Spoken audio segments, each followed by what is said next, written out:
Okay, where do I begin in regards to the Oscars? Well, for the most part, I can say that I was happy for a lot of the results there.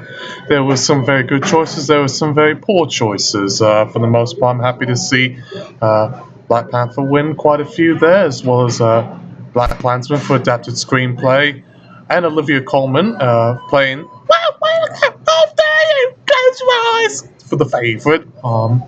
As for the most part, there were some disappointments as well. I wasn't really wanting Rami Malek to win for Bohemian Rhapsody, and I would have preferred Isle of Dogs have won instead of Spider-Man Into the Spider-Verse. But what can I say? It's decided by a very privileged jury of people known as the Academy. Um, as it part of being the first one in quite a long time to not have a host, it actually was quite surprising. All the presenters that came up on stage, like Maya Rudolph, Tina Fey, Melissa McCarthy, Aquafina, John Mulaney, all have gave their bests, and some of them has very funny and surprising moments. Trevor Noah was actually quite funny when he was talking about and introducing Black Panther onto the stage as part of the films that would be nominated for Best Picture. And I was trying to remember who the guy who was trying to present for. Tom Morello. That was just great. That was just brilliant because Tom Morello, behind Rage Against the Machines, one of the greatest and most political acts of the 1990s. So that was a stroke of genius right there. And also incorporating the foreign language element into the scene as well.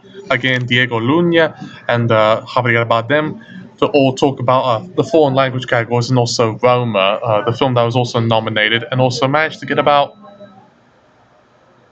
2 or 3 awards for Alfonso Cuarón himself. So I'm guessing he's got a large hand to fill out there with all those wins that he's received. What I can say though is regards to Roma and also Cold War is that I'm very happy to see that the Oscars didn't budge and get all chicken scared in regards to the foreign language films. They gave them a chance just as much as they gave the films that were about the Black American experience a chance as well. In 1 or 2 years, they gave animation a chance with Toy Story 3 and up.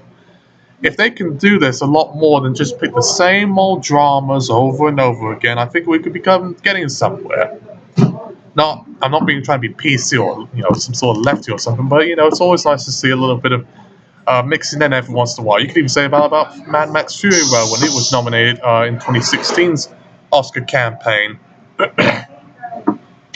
What I was going to say though, just as a whole, for the most part, I was pleasantly satisfied with the end results, and to see that it managed to bump up its viewership as a result is definitely a happy thing to celebrate, and then also a bit of a sight for sore eyes as well.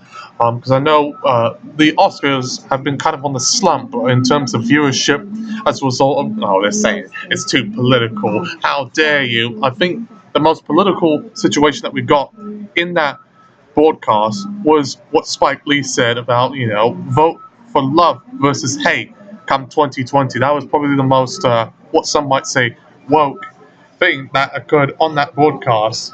They could have picked Christian Bale for Vice, which I would have preferred over Rami Malek, but then again, at least he won the Golden Globe, which, if you think about it, Golden Globes are kind of a strong antidote for the Oscars, even though the Golden Globes are a little less interesting because it also mixes TV, which I'm not quite a big of a fan of. I'm more a big fan of films.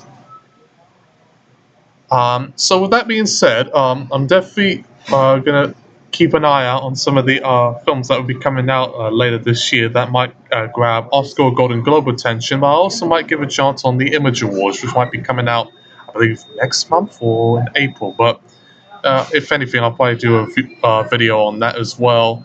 And thank you for watching this video, and I hope you subscribe to my channel and click on for film reviews every day. Also documentaries and interviews, whatever I come up across. You never know, I'm very much a surprise.